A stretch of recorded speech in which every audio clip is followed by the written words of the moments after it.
Right, and there's little doubt that this would be happening if it were not for the death of Breonna Taylor, but this investigation will be much broader than just what happened in that case. It'll look at the entire police department to see if there is a pattern or an intentional practice of violating civil rights, especially of racial discrimination.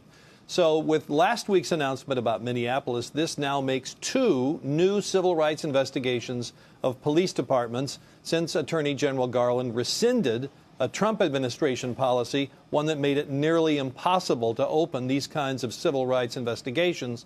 And Justice Department officials say tonight that there will be more of these police department investigations to come, Shep.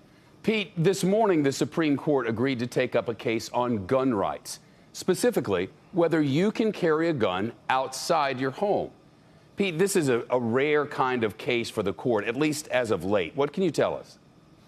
It is. It's one that they've sort of ducked consistently, but this is the case that gun rights advocates hope will define the part of the Second Amendment that says there's a right to keep and bear arms.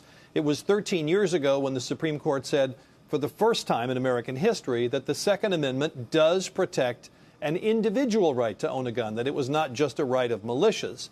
And the court said it provided a right to keep a gun at home for self-defense. But what about outside the home? For more than a decade, the court has consistently ducked that issue, despite a number of invitations to take it up. But today, it decided that it will hear this case, most likely because of the arrival of Amy Coney Barrett, giving it a solid conservative majority. So the case comes from New York. That state bans carrying firearms openly, but residents can get a concealed carry permit, but only if they can show some special need beyond just the desire for self-defense. And the challengers who are suing here say that makes it nearly impossible for most people to get one. The court will hear this case probably in the fall, I would guess maybe November or December. Pete Williams, thank you.